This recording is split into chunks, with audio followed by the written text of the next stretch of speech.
I'm not really into vaginas, but my own. And like. Same. Fair. Yeah. Do you get to pick it? Yeah, but you do have to like go to surgeons' websites and you have to like look at these vaginas. There's a vagina lookbook? Well, Yes. Yes! Oh my God, Wow. this is fascinating.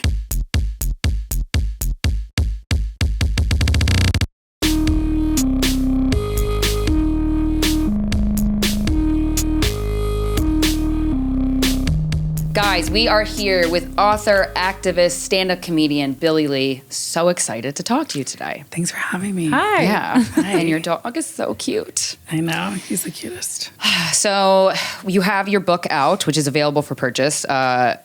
It comes out in September, right? Yeah. Okay, so as you're listening to this or watching this, you can buy it. It's called Why Are You So Sensitive? Navigating Everyday Unintended Microaggressions. Microaggressions started out in the lexicon, I think, as a word that a lot of people were like, ugh. And then slowly, not as many people were rolling their eyes. And they're like, oh, actually, yeah, that sucks. Like, those suck. And they feel very not micro. And they chip away at you. Totally. Yeah. And it's a topic that we haven't gotten to talk about in depth. And I love books so much because it is just all of these ideas are thought out. And so when you write a book, you really have to be passionate about the topic you're writing about. Why are you passionate about the topic of microaggressions? Well, I've been called sensitive or too sensitive my entire life. And then when I was, it shows up a lot in like workplaces for me. Mm-hmm. But when I was, on Vanderpump and kind of thrown out and I was very visible as a trans woman, if I was in hair and makeup or a lot of fans would come up to me or bosses, like they would say things to me, but they were like disguised as a compliment or a joke. Most of the times disguised as a compliment, but I would walk away feeling about myself and just not feeling good. Yeah. And I just like really wanted to figure out why, because a lot of people would be like, oh, like, why are you being so sensitive? I was complimenting you. Like, and Are these like comments about your appearance, your well, it's like, personality? I can't believe how pretty you are. Like, you're prettier than me, and I'm a real woman. a backhanded compliment. Yeah. So a cunt. Yeah. But I mean, people literally, they're unintended usually. Like people Right. don't intentionally Yeah. try to cause harm. They really do think that they are giving you a compliment. Yeah. I've had dudes be like, yo, I don't, like, you're sexy. And like, I would f you, but I don't even f dudes. So like, that's a compliment. And it's like, Why?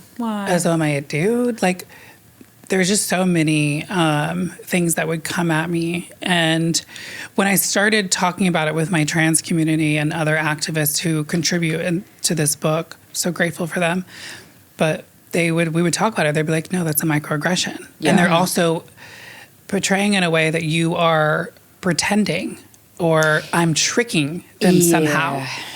And one of my castmates would be like, look at her boobs. Like, how is her boobs better than mine? Like, I was always just like on display. Right, like anything about your body can be talked about. Yes.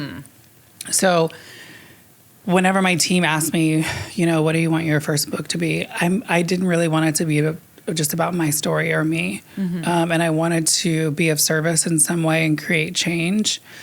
And because I suffered so much from microaggressions from even when I was a child, mostly from my family, it was very just triggering. And yeah, I wanted to do something good. Nice. That's great. Well, I want to. I love that you brought up your family because I think maybe like a little origin story goes a long way on this show. So was it like your coming out? Like what happened with you transitioning? When did you transition? How did your family react? That kind of thing. Well, most of the microaggressions came from. So I was a very feminine child, like very dainty, feminine, and I had a brother who was a year younger than me.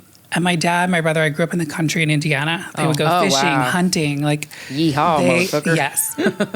So my dad would be like, you need to go out and get dirty. Like, you need to be tough like your brother. Like, act like a boy. Like, I was constantly having these microaggressions thrown at me. And sometimes my dad, obviously, he was trying to protect me. Yeah, yeah. And a lot of shame within my family and with me came from people mistaking me as my parents' daughter. Like they would think that I was a girl. Oh, okay. And so my parents would have to correct them a lot. Oh, geez. So you were there for all that. Yes. And then my brother was a year younger than me. So I got held back because in grade school, the bullying was so bad that I missed a couple years of school. Shit. Yeah. Dude, bullying? We always say, like, our culture just says, like, yeah, everybody gets bullied. A lot of people, but it sucks so bad. Yeah. And it gets caught, like, a couple of years of school. Like, when you're heartbroken as a child like that, you can't learn math. What Totally. the fuck? Like, don't give me algebra right now. I want to kill myself. Like, yeah, we don't give enough credence to that. So, like, what kind of bullying was, like, what kind of experiences did you have with these other kids? Well, it was just constantly being made fun of that and there was tons of rumors. Like, before I even knew how to suck, I had writing on all the walls in the bathrooms, and it was about me sucking. As a child? As middle school. Started I mean, middle that's school. That's a child. Yeah. Technically a child, but some of us was like, Yeah. I wasn't. Yeah. I was thinking about. I was thinking about sucking dick. I was thinking about it. Yeah. Which is crazy because now it's like my favorite thing to do. Right. Right. Me too. I love it. It's a form of expression. Yeah. But yeah, you're a kid, like, and also it's just so your whole life people have been telling you what you want and what you do, and none of it's true. Exactly. Yeah. And like the trauma, like, when you're a child, it can show up in ways. I had OCD, childhood depression. I was diagnosed with a lot of things. I was so afraid to go to school. But yeah, it morphed into so many things. And what's crazy is, like, I struggle with going to a public gym. Like, I usually have a trainer. I usually go to a private gym. And I try not to be, like, bougie about it. But when I go to a public gym, like recently I signed up for a gym, I am so terrified to go in there. Like, I'm so terrified to look at men because of when I was a child, going to the locker rooms were horrifying for me. Really? Why? So it's like that masculine energy around me and like the smell of the gym, and like it just triggers me so bad. Shit. So Does it remind you of the bullying or? Yeah. Yeah, I mean, for a while, even like as a teenager, I wouldn't look men in their eyes. Like, I grew up afraid to connect because if I did, then guys would think that I was hitting on them and then I'd get beat up. It was like a form of protecting myself. But yeah, I'm 40 years old and I just signed up for a gym that I'm afraid to go into. Wow. Yeah. Yeah, those memories run deep, and those are grooves that have been carved in your brain. And also, too, like we were talking before we started recording, what people are saying about the trans community, that's just like everyone's letting it slide in terms of Trump, that piece of shit, and saying kids are going to school, coming back another gender, which is just not how it works, and he knows that. Like, he's just fueling, like he is putting gasoline over this patch of hay that he's about to throw a match in. Like, it's really... First of all, schools can barely afford school lunches, let alone surgeries. Right. Like, it's really expensive to transition. So it's just completely false. And I think he recently said this too, like, I think it was a few days ago, but like, there was just a school shooting and you're going to choose your platform to talk about a false surgery at a school versus like gun violence at school. Like, we're living in two different realms with these people, whether they're refusing to acknowledge the truth or they're not. I think they refuse to acknowledge it, but like the level of consciousness we bring, that's why I love comedy too. Like, Wanda Sykes has this great quote of like, until a drag queen enters a school and beats 8 kids to death with a copy of To Kill a Mockingbird, we're worrying about the wrong thing. Right. And it's like, yes, exactly. And like, that's so undeniable. But like these dumbass comments that get made and that get like thrown around on the internet so hard for clickbait, because the average, all these companies want you to click on their article. It's like, do you see have you experienced that makes it worse, or is it just always bad? I mean, I feel like it comes in waves, but it's when it comes to like politics and stuff, it's bad. I mean, it shows up even in my dating life too, like, I do have, like, I used to date stealth. So I would not tell people. Like, I lived a few years of my life when I first medically transitioned. I was like, oh my God, like, people think that I'm a cis woman. Like, I'm finally like, I can walk down the street and just be normal. So I realized there power there, and I felt a sense of freedom and safety. So I lied to people, and I didn't tell them that I was trans. And I owned a restaurant in Owned a restaurant. That's no joke. in LA. Yeah. Oh, Oh, my shit. God, it was so intense. That's a lot of work. It was like the craziest 2 years of my life. I lived like a lie, I guess. And I was just really uncomfortable with owning who I was. Yeah. And by doing that, I attracted men that I was dating. And when I did tell them, they were horrified. And like, oh, that's fun. would dump me, and just I would be heartbroken and devastated, and I was just doing it all the wrong way. Right. That's interesting that you bring that up, because I was going to ask you about, like, when you date, do you say do you just say, hey, I'm Billie? Do you say I'm a trans woman? But like, what is the ethical discussion within the trans community of dating stealth or What's dating stealth? I'm sorry. not telling someone you're trans? Yeah, Oh, not okay. telling someone you're trans. It's a conversation that we too often hear cis men discussing on the internet, and I go, why is, like, cis men always like to act like we're all in cahoots trying to attack them, and you're just trying to live your life. Yeah. And so that's why I'm curious. totally the I'm vibe. curious about, like, what is the trans community, more importantly, what is the discussion about dating stealth, or when to reveal that there's so much safety element there for you. Yeah, a lot of people do say, and see, my therapist told me, your body's female, your ID is female, you're female. Right. How do you feel about that, though? Like, do you feel a disconnect with that in terms of, like, because you were saying while you were dating stealth, something was off. Yeah, so I don't do that anymore for my safety. Because I've had guys be like, you're lucky I don't kill you. Yeah, because They say that straight I up? think that's the main concern. Guys' cis men's main concern is that It's not being they gay. got tricked. Yeah. And I think for the trans community's main concern is that someone's going to fucking kill them when they find out, which seems a little bit more pressing. Yeah.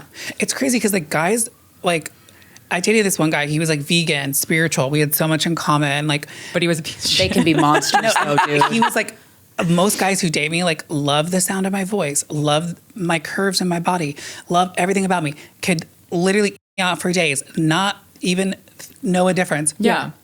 And the second that I tell them, they're like, oh my God, am I gay? What the fuck did you do to me? It all comes back You to- literally have been dating and loving This and enjoying person, this human being. human being who is very feminine and who you enjoy. Like what changed? Like The ego took over. The ego took over. the That's ego took exactly over. what it is, because the ego doesn't want, the ego of masculinity is, so precious. well, and it wasn't It's like so I was like sensitive. hiding a dick or something. Like I literally, Right. I wasn't tucking. I Right. have a full on vagina. Like you were there inside it. That's your second book. I have a Yeah. full-on vagina. I really like that. But I mean, and Right. that's interesting because I think I guess it is a bit of a different conversation if when the clothes come off, you're going to reveal, I guess a body part that you don't expect. I mean, just for the surprise element. But I mean, at a certain point, like, don't you feel like it's almost like you owe it to yourself? Like, I'm just living life as a woman now. That's like that's the end of it.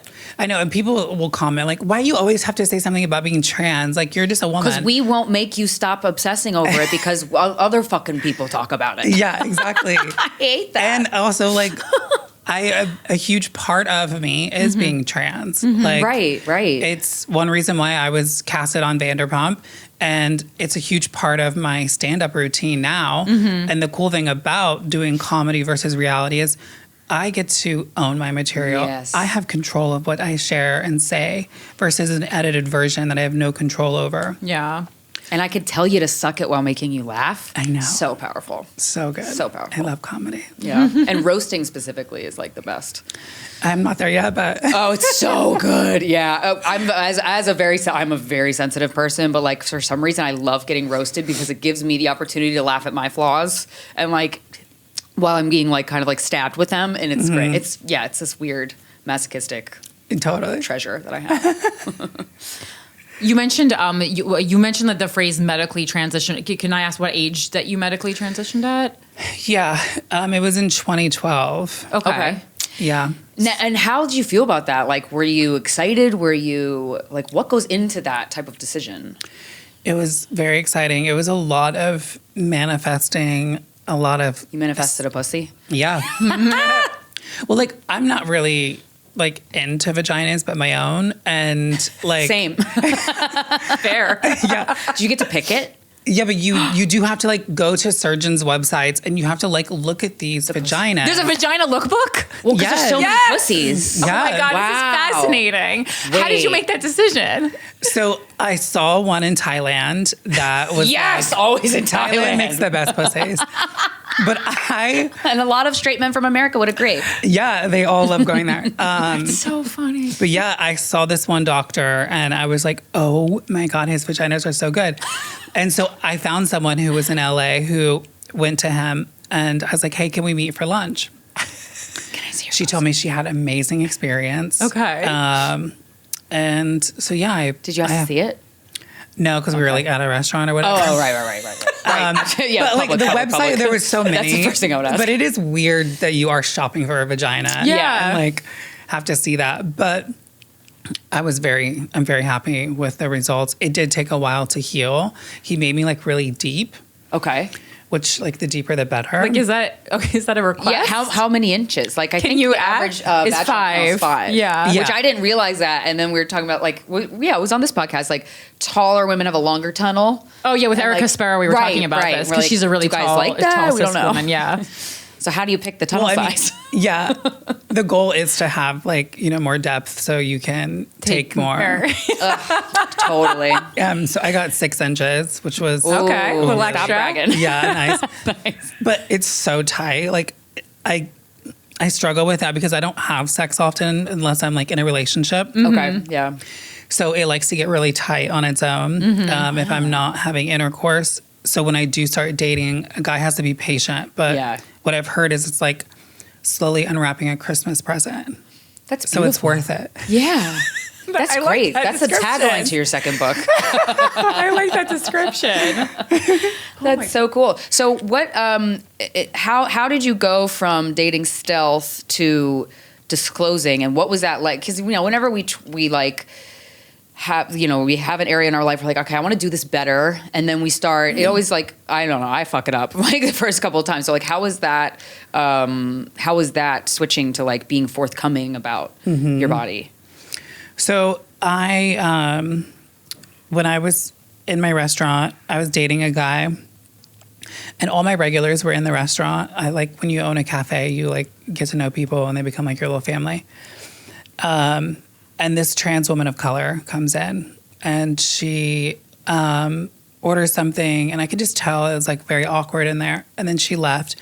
And my regulars, who I loved, and the guy that I was in love with, was like, what the fuck was that? What? Yeah. What the fuck was that? Yeah. Oh, about the person. About the trans person. Oh. So I was like, oh my God. Like, and then he later, when we went home, he told me, he's like, I've come a long way. And I was like, what do you mean? He's like, I remember one time I was on the bus and a trans person sat next to me and I just wanted to beat the fuck out of them. What? And I'm dating this person. And they don't know. I just don't understand. They don't how that know? can They be, don't like, know. The God. that's the go-to. I can understand maybe being like, oh, I have some questions, or maybe like this, confused. I'm confused. It's also this This thing was where 2017. some and I know straight it's still not a men long are time like, ago, yeah, it's not a lot, but I want to beat the fuck some out of straight another men person. fetishize trans women, like, and in a way that's like, I hate you, but I want to fuck you, and it's like, ugh, it's a little murdery. Yeah. It seems. This guy, we had a very strong connection. It was crazy. It was like we would like read each other's mind. He would just like hear me like down the street and just like, I don't know. We were just very connected. Super in tune, yeah. But I realized in that moment, one, I was like so scared to tell him. And I told him, and I'll never forget, like he wouldn't look at me. And I was like, oh my God, please just talk to me. Please look at me. And he's like, finally he looked at me and his eyes were like watery. And he was like, I will never look at you the same. What? I'm sorry, that sucks. I know, it was devastating. What did you say? Like, what do you say? in that I'm still the moment? same person. Yeah, like right. that whole thing. But I realized there was an entire community out there, including myself, that was suffering. Yeah. So the owner of my building that I was leasing offered to buy me out for his daughter. So I sold my restaurant I came out. I started blogging about my trans experience, and then I got casted on Vanderpump. Oh, wow. And then you got casted. That's fascinating. So when you get, unfortunately, like when people who are themselves in the public eye just get shit on left and right all the time. So like, how is that being in the public eye? How did that go? That never goes well usually, but how is it for you? It wasn't so bad until I was like part of a scandal. Until I like was there for a friend, and that person was like enemy number one. And then a lot of transphobic hate came. Oh, the person, and so they came. They started as someone you trusted, and then went to somebody that's being awful. You mean the scandal? Yeah. So part of the scandal with Vanderpump was Tom Sandoval and Ariana Madix were in a relationship. They were like my family. They were like literally like. We would spend the holidays together. Oh, wow. And you knew them before the show? No, I met them on the show. But then after I finished the show, I like stayed with family with them. Yeah. When they would film, I would just like go away for like 3 months and then, or I would wait till they were done filming for the day. Right. And I didn't talk to Tom for cheating. I was in Indiana falling in love with an old high school best friend. So I didn't even know this whole affair thing was happening. Mm-hmm. But when I came back in town, it like exploded, and I didn't talk to Tom for like 6 weeks. I was there for Ariana. I was really sad. I felt like a death in the family just because I was so close to Tom. Yeah. And then my friends were like, he's doing really bad. Like, we're afraid that he's going to hurt himself. Oh. So I ended up talking to him and ended up staying there for a weekend, and the paparazzi saw me, and then it just became this whole I'm sleeping with him, and then everyone was mad. I lost friends. Ariana blocked me. Like everyone because they of our believed friends. the lies. But you can't like not fun. Well, I mean, you know, if that's not womanhood in a nutshell, you can't just be like there for a friend. You must be there fucking a friend. Yeah, exactly.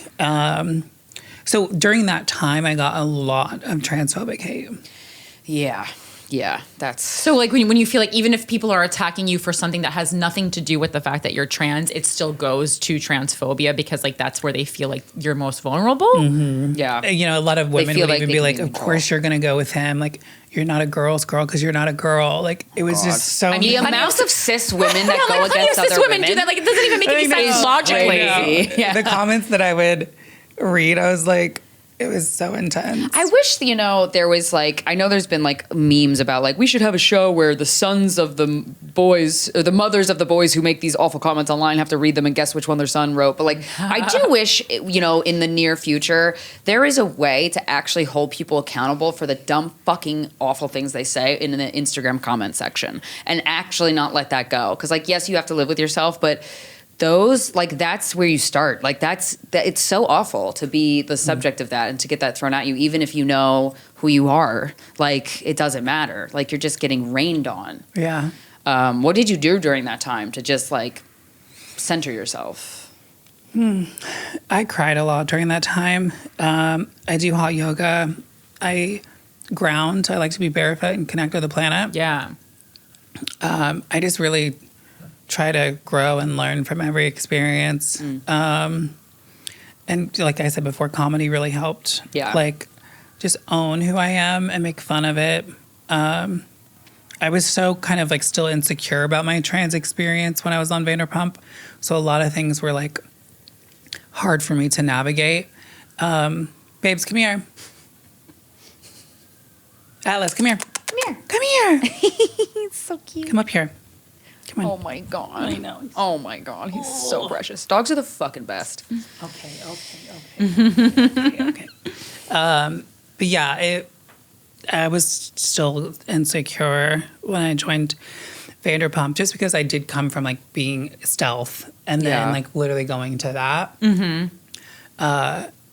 So now, you know, I get to just own it. Yeah. You know, and like joke about my tight vagina and like, yeah. Just, I have so much fun with it now. How did you, like, what got you into stand-up comedy? What was the initial, what was like, oh, this is something that I need to do. This feels good for me. It happened by accident. I like never thought that I would ever do comedy. I sold a pilot to ABC Disney, a half-hour pilot about my life going back home to Indiana and taking over my family's dairy farm, and I'm vegan. And then I fall in love with my high school best friend. Great.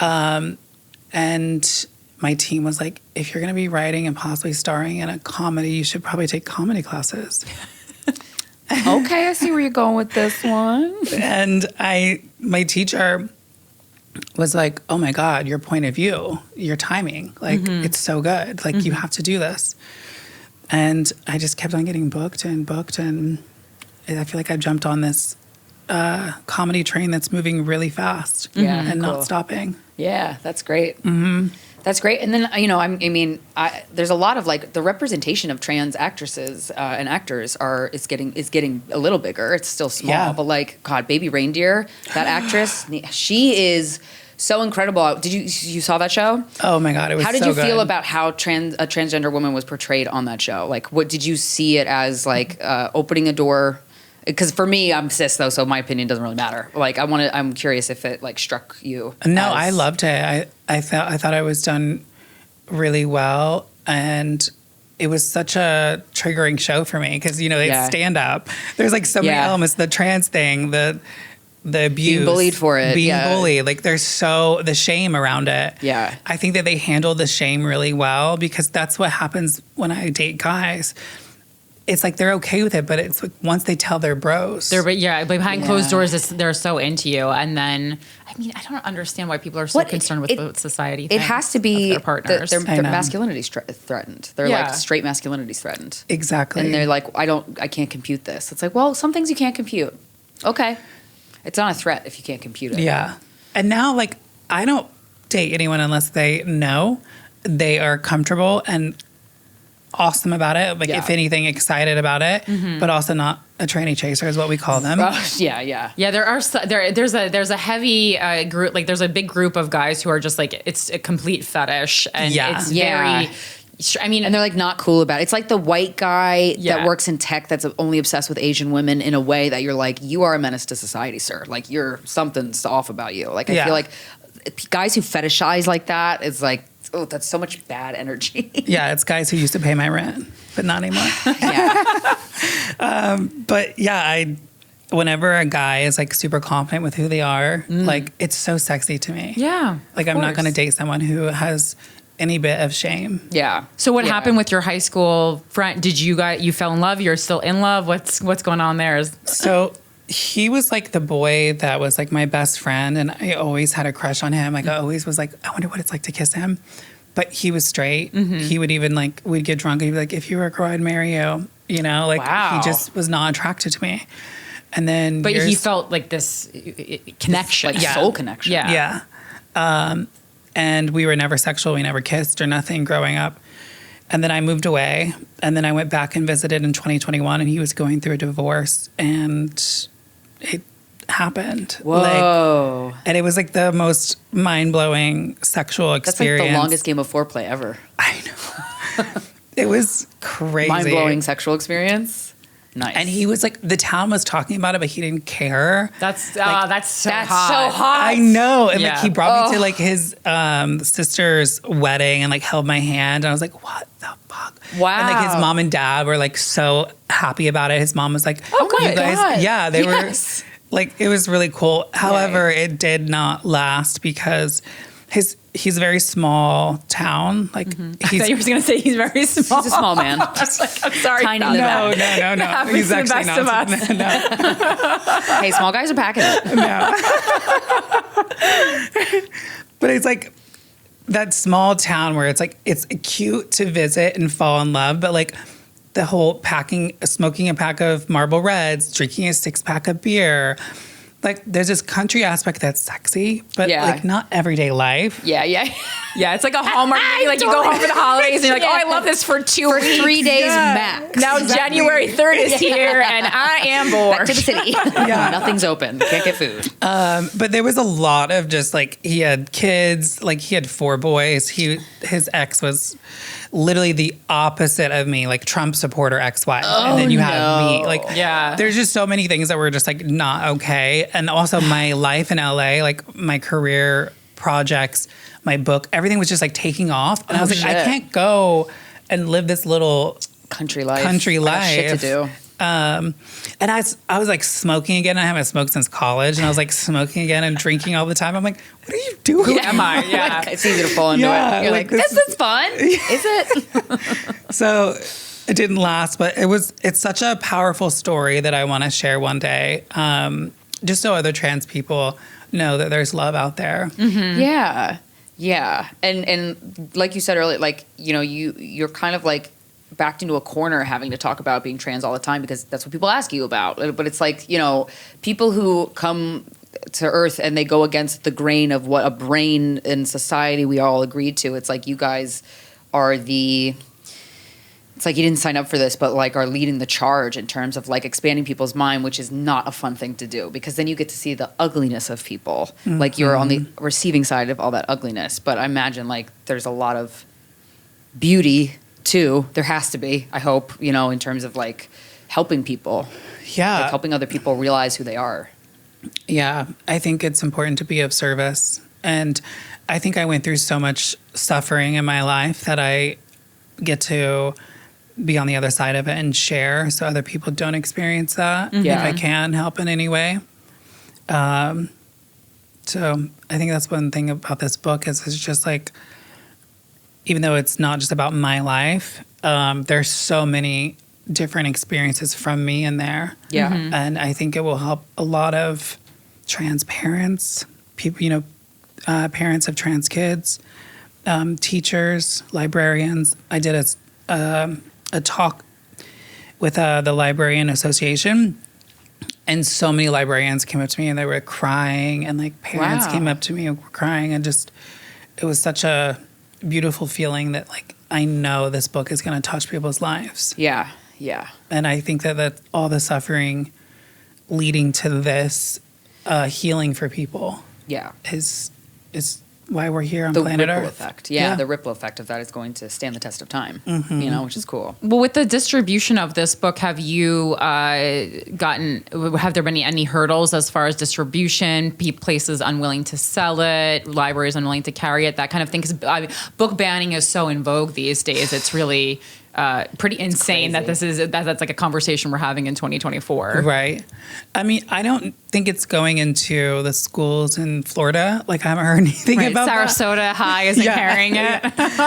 But so far it's been okay. It's been great. Okay, that's good. Because I don't know who it was, but I was kind of just like scrolling and someone else who had kind of like an LGBTQ book, someone had ordered it, and then when they saw it was a children's book, and when the person who ordered it, I guess, realized what it was because it was an LGBTQ story told like with animals, and I guess they didn't realize, and then they like shipped it back to the person, and it was like a really heartbreaking post to see in these times because you go, not only is it heartbreaking that this person put their truth into a book and had it returned, but on top of that, you're like, well, this could have helped so many people if they got their hands on this book. I mean, there's so many books that I got my hands on as a child, not related to my gender or sexual orientation, but like just going to the library and getting a book is how I found out that that I had OCD, and like saved me many years of problems. Yeah. Books are the fucking best. Yeah, I have a couple different contributors with OCD who have contributed, and I talk about it in there because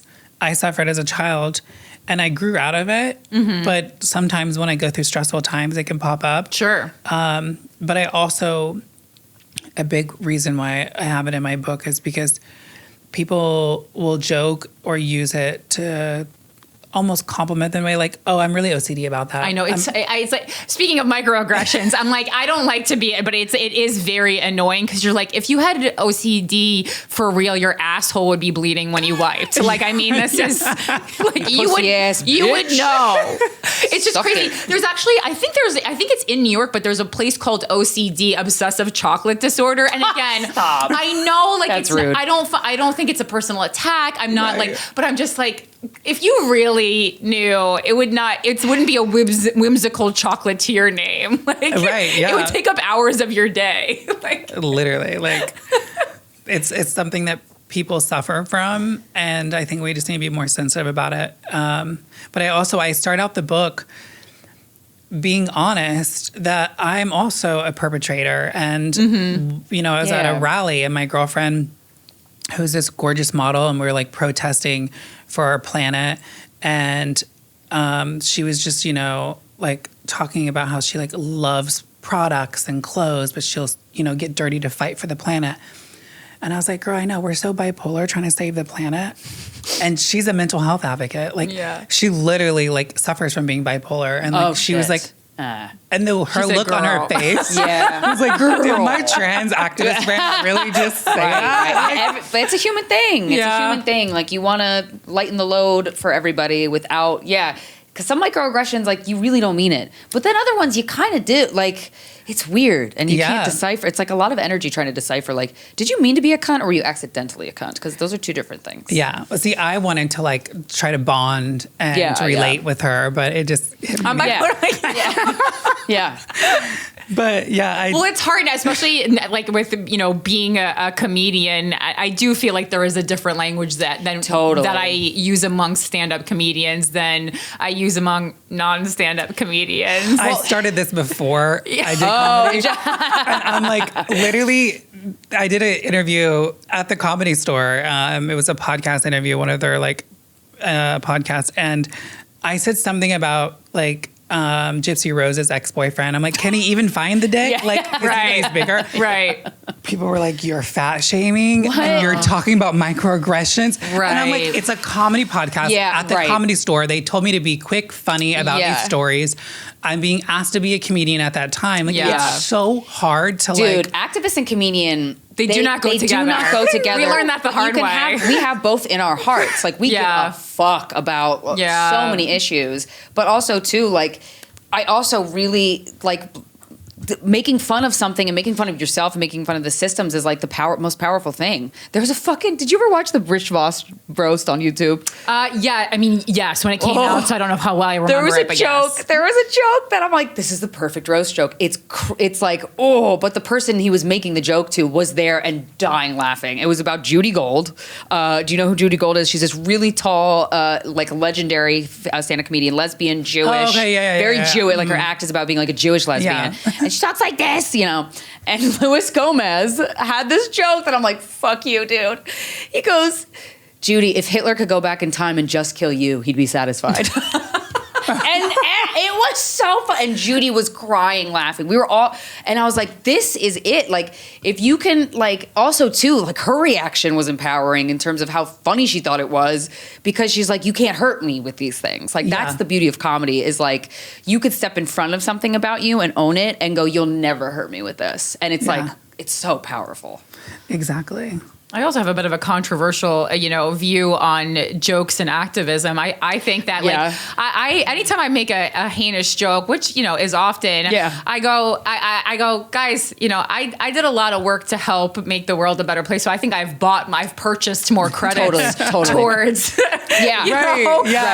Most stand-up comedians are actually, and then this is the men ones, are actually bad people. So a lot of them are, and everyone's like, oh, it's fine if they. It's almost like we're like, oh no, it's fine if they make these jokes because we've all acknowledged as a society that they're bad people. Yeah, but so you guys aren't bad people. And I go, well, that doesn't seem, that's rude, right? That's that unfair. Seems like if you know the person to be, overall a pretty decent human being, then it should be easier to accept these jokes, not more difficult.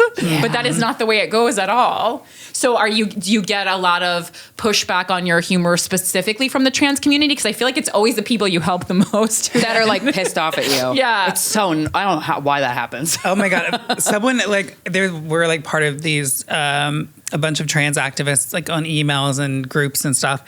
And someone sent out a blast that I was doing a show in the Belly Room. Yeah.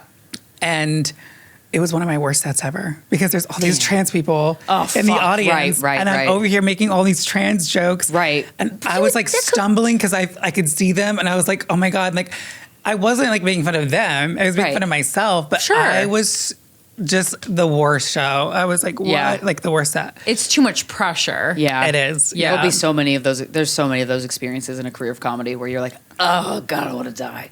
I know. It's like the highs are highs, the lows are lows. Were they mad at you after? Like, were the audience members that came that were trans? No, like, but like you can just like always tell kind of an awkward, There's a stank in the air. I think that's the worst too, is like when you do a bad set and you have to like talk to people after. Yes, I know. It's so They're like, that was amazing. You're like, we both know it wasn't. Stop. Yeah, Stop. yes. Like, I can't deal with That's this. like after having really bad sex and the person wants to stay over. It's like, why would need you want to go? Yeah, I need to clear this energy out. But I'm really good at Irish goodbye. So like, Yeah. I can't wait till I'm a big enough comedian where I can do my set and get the fuck out of Get there. the fuck out of there. No more Absolutely. networking. Absolutely. You're like, I just came here to do one thing, and then that's perform and go. Yeah. Yeah. Yeah. It almost feels like cheating when you do it because you're like, ooh, we're allowed to do this? Okay, cool. Yeah, or like when you have I can't wait to be a mom and have a baby, and it's like when I have a baby, I ain't hanging out at the club afterwards. Yeah. I'm gonna do my set and get the fuck out of there. Yeah. Hell yeah. Absolutely. Yeah. Well, you were also talking about you were going on tour, or you went on tour with Jade Catapretta, and you had drag queens as an element of the tour, and you ran into some hurdles with that. Yeah. Well, we like had a really big show in Texas, and there was we included a bunch of drag queens, and the show was canceled, and it was like weeks before it was even Because there was drag queens on the show? and well, we heard that it was like they were getting some backlash. Oh, So like they threats? didn't even outright tell you the reason? Well, this was coming from Jade's team, so I Right. don't know exactly, but Jade was really depressed and like upset and sad about it because Yeah, that sounds like a fun ass it show. wasn't because of the tickets, it was because of the show. Yeah. And like they didn't say drag queens, but it was a gay That's a thing. themed show Yeah. with drag queens. So it just like it's like, you know, me going out as a comedian's one thing, Jade going out and doing her bit being Jade. But when you do it as like a gay big happy tour and it's themed, you just get a different reaction from people. Yeah. Like It's too much gay together. it's too much gay together. Stop being so gay. They were like, we were okay with a little. Like Jade Yeah. and I joked about it. Like afterwards, we're like, we're done with the gay community. Like not even the gay community. But like, we're hilarious. done being gay. Yeah. Right. Yeah. Yeah, let me correct myself. We're done being gay. We're done being part of the LGBT community. Yeah. I literally was like, I'm going back to being cis and hetero. Oh, like, God. Jesus. So annoying. What do you have to say? Like, I mean, I have my own ways that I approach trying to explain to uninformed people what drag is and that it's not like a stripper trying to fuck your kid. How do you It's so not that. approach this conversation with uninformed folks? Well, I think it's art. It's performing. Right. Yeah. Like it's like if you went to a play and your kid was dressed something different. Like As a wolf. yeah. Like you wouldn't be like, what's your problem? Is this wolf porn? Yeah, right, like- right. Ew, pervy. What I've come across is across the board, I think the part of drag that confuses people is the tipping element, right? And I go, drag queens just love money. I don't know Yeah, what to tell who you about doesn't? it. 'Cause America. I was like, it's a capitalist Yeah. country. Well, and also And it's a they lot just- of money for makeup. Yeah. and I was like, it's you don't very make a lot, expensive. like per night. You don't make Right. a lot, so No. the tips do help. Yeah. Also, like you tip everywhere now. Are Yeah. you kidding? Like You the tip the tipping weed culture guy. is insane. Yeah. Like I just got this candy. No one helped me. I went in there and did it myself. And it's like, were you gonna tip us Oh gosh. for Swedish candy? When that I say did no, myself? no, I will not. Yeah. No, I will not. How Well, I about mean- you get paid fairly? Yeah, and I said, make it my when problem. someone's playing violin in the subway, is that a sex worker when they have their thing? Like, I just don't. Yeah, I'm sorry. Was the guy who strings made made my me feel Dunkin' some kind of latte way. today? Was he trying to fuck me? Yeah. Like, The drag queen thing is the same thing about trans women in bathrooms. Mm-hmm. Like, Oh my God. Yeah. there's never been one incident where a trans person has molested or sexually assaulted a child in a bathroom. Yeah. Same goes for a drag queen. It's all because of Trump supporters, fear. the Republican Party to divide us. Yep. To fear. well, if we Yep. want to stop kids getting fucked, I mean, the number one thing to do is lock up cis men anyway. It's literally which cis is men. literally, which is literally Christians. cis straight men is literally. If we lock them all up, the number of kid rapes would go down and women and rape substantially. rapes. And just all the rapes. all The rapes. rapes. I think rape Kid would rape. stop. I only said kid rape because we know no Yeah. one cares about woman rape. True. Yeah, that's you're kind of right. You're right. overlooked. At least save the Unfortunately, kids. At least save the kids. At least Come on. save the children. If you're not going to save us, folks, save the kids. that it's just so wild to me. And and that bathroom argument. What the fuck are you doing? Literally. Everybody knows that the straight man is like the most feared. It's scary. Yeah. Oh God. And like it's like there's this woman on TikTok, she was sharing all like every day, like in the United States, of who was arrested for molesting or like anything in the bathrooms. Oh, great. And it was like mayors, pastors, coaches. Men in power. Men in power. Yep. Like straight hetero men, like every single day. Yeah. Not one drag queen, not one trans person. Right. Like what? How are we not looking at? Stats. You're just ignoring the stats so you can keep your little narrative, so you can feel empowered, so you can get voted in. Well, I mean, I have a joke also about, first of all, you can just tell how uninformed people are about drag when they think that drag queens are going around having sex with kids. I'm like, there's like 3 pairs of tights to tuck to even like going on. So by the time you got it off, like your kids should have been able to scurry away. Yeah. It's more of a conversation about obesity Logistics. in America if you can't run away. Like, what the fuck? It's just so... That's so good. Because it's fine. Like, if you want to have a conversation about something, it's fine. But like, please know like a little bit about the topic that we're talking about. Yeah. I've been to so many drag shows. I'm like, it's so clear that these people having these long, fear-based conversations about this art form have never once sat in a drag show. Never. And it's so obvious, and they won't accept their reality. It's weird. It's like, ugh, yeah. People make me so mad. It's just like, you're stupid. Like, stop being so stupid. And I just want to shake them out of it, but you really can't. You can't, no. You can't shake it out of them. No. So what do you want for your future? Like, what are you excited about? Like, how do you want, do you have a direction that you intentionally want the rest of your life to go in, or like the next 5 years? Mm-hmm.